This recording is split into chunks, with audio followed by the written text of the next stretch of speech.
Okay, so the book I read this week for the presentation was called Deep Time of the Media Toward an Archaeology of Hearing and Seeing by Technical Means, and I think that the title pretty accurately reflects what this book was about.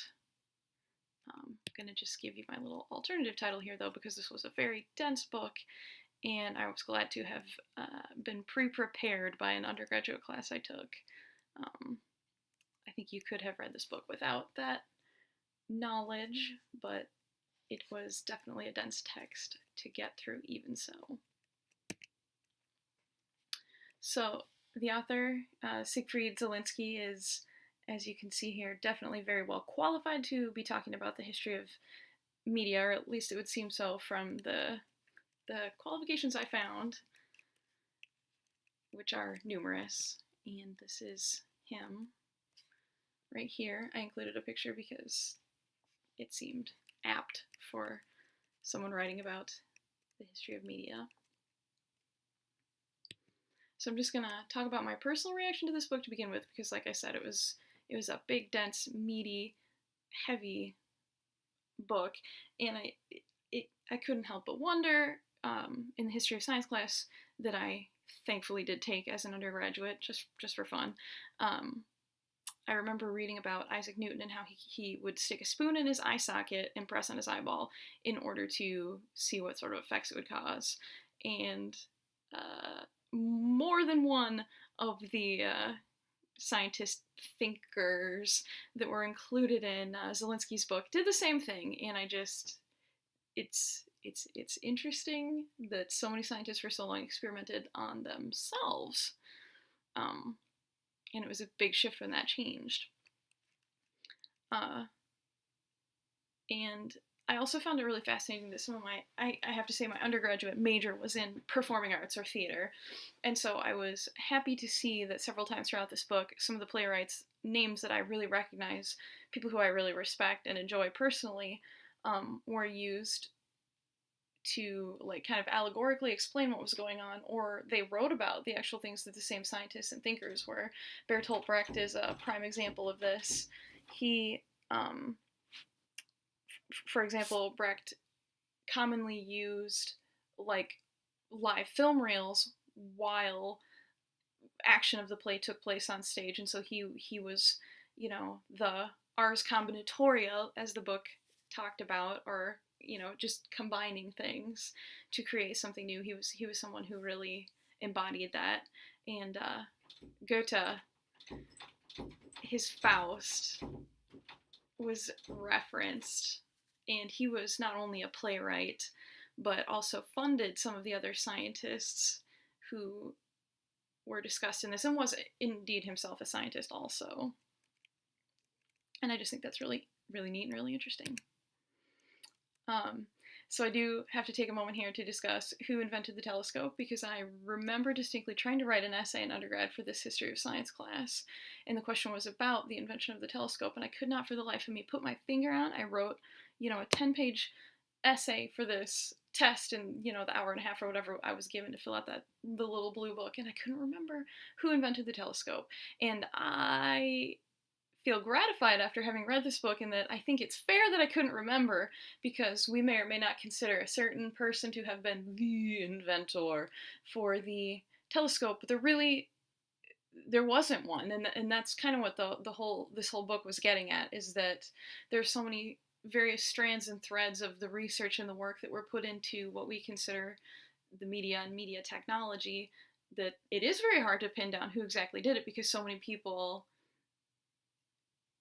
not necessarily purposefully in combination, but just working off of each other and bouncing ideas off of works that came before them and contemporaneously, were together sort of responsible for a lot of these creations. And, no wonder this was such a dense book that was sort of difficult to get through, because that's a difficult thing to explain. And I was impressed that there was still a sense in this book of trying to explain the unexplainable. Yeah.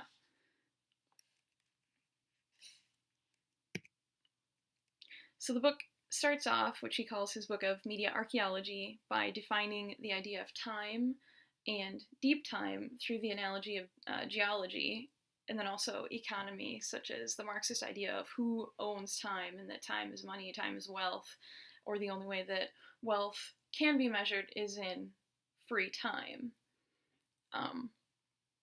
And so the deep time of geology, as he explained it in the introduction, has to do with the layers and strata that kind of lay underneath each other and over each other, and slate and shale and granite, and how it took scientists a really long time to figure out what was the oldest and how old the Earth actually was, because, you know, it was proven for so long that the Earth was only 6,000 years old until it wasn't, and we knew differently. And that's kind of how Zelinsky, approached telling the story of the history of media with this book, is he went back and back and back, and unveiled the roots of, you know, perceiving and seeing and hearing, with the philosophers to begin with, and then followed by natural scientists and alchemists. He started with Anaxagoras and Empedocles, and Empedocles got an entire chapter about his thoughts and philosophies and theories, which Zelinsky explored through this recently reconstructed bits and pieces of papyrus that were painstakingly pieced together over several years, not by him, but it was this papyrus that he was looking at and the content of it. And one of Empedocles' ideas that they did really focus on in this book, Zelinsky did, was this idea of pores through which humans perceived other things. And for him, actually, there was not such a separation between animate or inanimate, plants, rocks, animals, you know, could all do this and act upon one another in the same way of what he's calling perceiving through these pores, which Zelinsky compares to an interface as we would know it. He then Zelinsky winds his way over to Giovanni Porta, who worked under the threat of the Inquisition and was kind of contemporary to Galileo. And one of the big things that Porta did was work on ways and create devices for encoding and decoding secret messages. He may have had an interest already, but the Inquisition and the fact that you could not get your stuff published and you might, you know, be burned at the stake or at least excommunicated, definitely propelled him into working on this. But Zelinsky draws kind of a parallel between what Porta was doing with the secret messages, encoding and decoding, to internet messaging and digital encryption and cryptology like we do today. Zelinsky also talked about Porta's work on the camera obscura, through which basically light from outside could be reflected onto a surface in a dark room, so you could see a true, quote-unquote true reflection of what was going on outside. And he worked with this as sort of like an illusion tool for the theater. And Zelinsky talked about how this may or may not have impacted the development of the telescope and how it looks awfully similar to the basis for television technology. Zelinsky then kind of meanders his way towards Kircher with a brief stopover with this guy named Robert Flood, who built musical instruments to explain his world. And then Kircher kind of similarly did a lot of work with audio technology. And he built these things that he called combinatorial boxes. He built one to help people compose music. All the pieces would fit together and you could just kind of pull these pieces out and line them up and it was supposed to work. He did another one that was supposed to help explain math, and I think also one different branches of mathematics as well as like functions. And he too worked on a bunch of systems and devices for sending and receiving and encoding and decoding messages like Porta. And he also used kind of the same technology to translate between different languages. Zelinsky talked at length in his book about something Kircher was working on, the first iteration of which he did for somebody else, and he didn't really love, about trying to put like 5 different languages together in one book or device or like language, that basically kind of broke it down to binary. You could find a word in 5 languages just based on its position in the rows and columns, and it's supposed to tell you what that same word would be in any other language. And he worked on several variations of this that, got bigger and more complex, but also then, worked a little bit better. So I think that's pretty cool.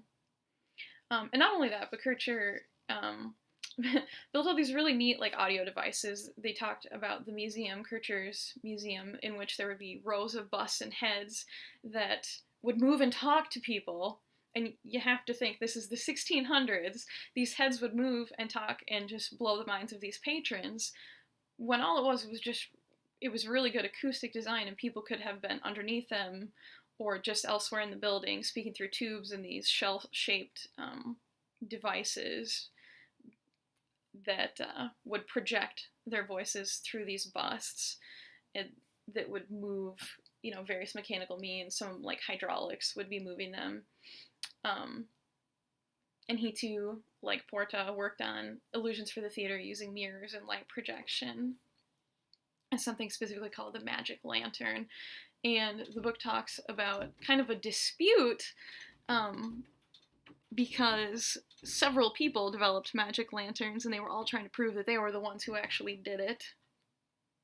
And that kind of gets back to the heart of the issue with this whole book, is that it is difficult to trace the media history if so many people for so many centuries have been working on something, working towards a goal.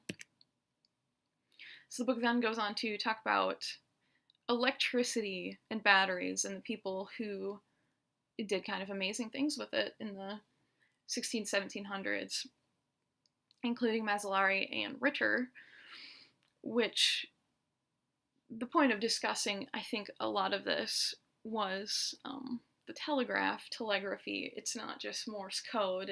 Telegraphy would be a term for just communicating at distance with somebody.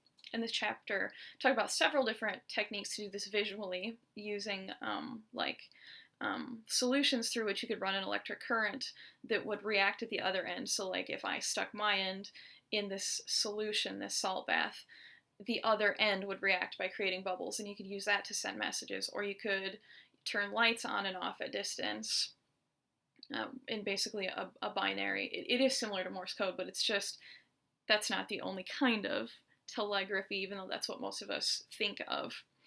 And they also, this chapter discussed the same concept but through sound. So you could write code as musical notation if you needed to, because you could, the same way you use either zeros and ones, or I think it was Descartes that tried to use A and B to represent every single letter in the alphabet, 5 sets of A and B. You could communicate binary language at distance this way through rung bells or gunshots or cannon fire, which is pretty darn neat.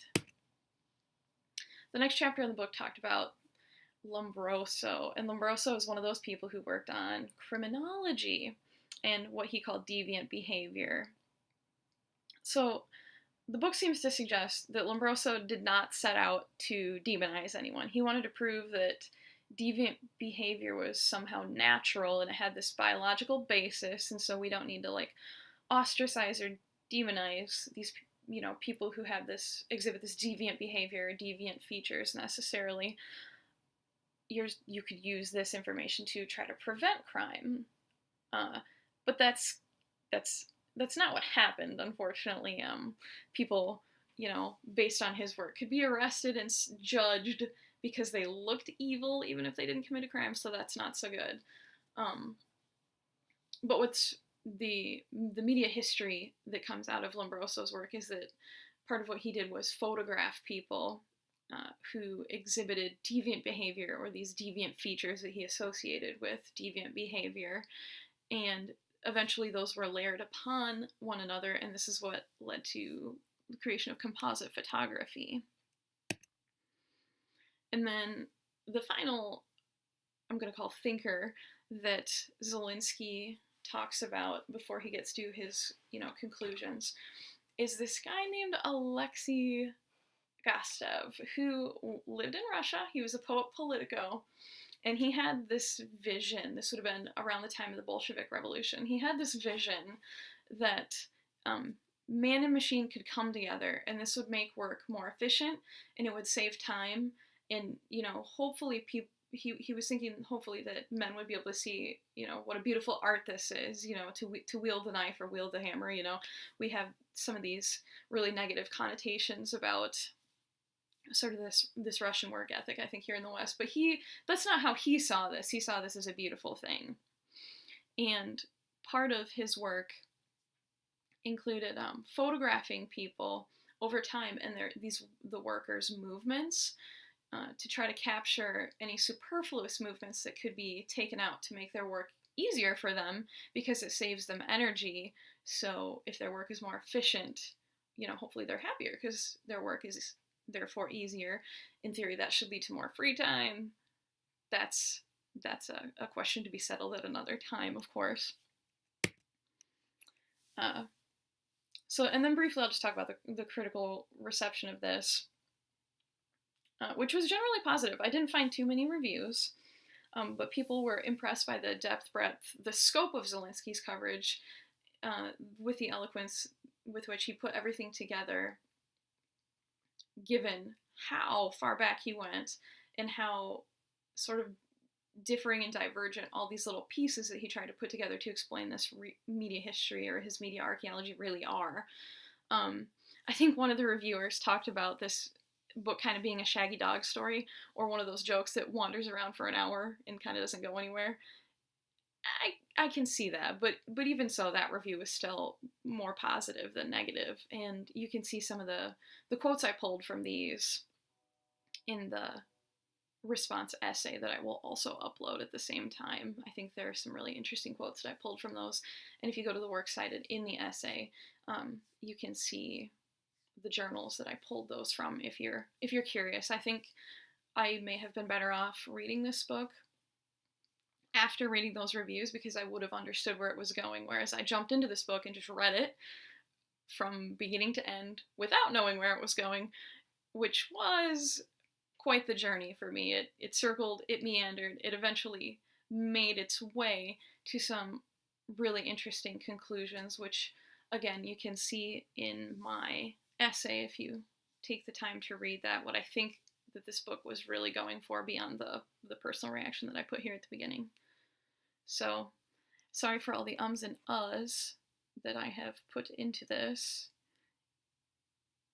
but thank you for listening.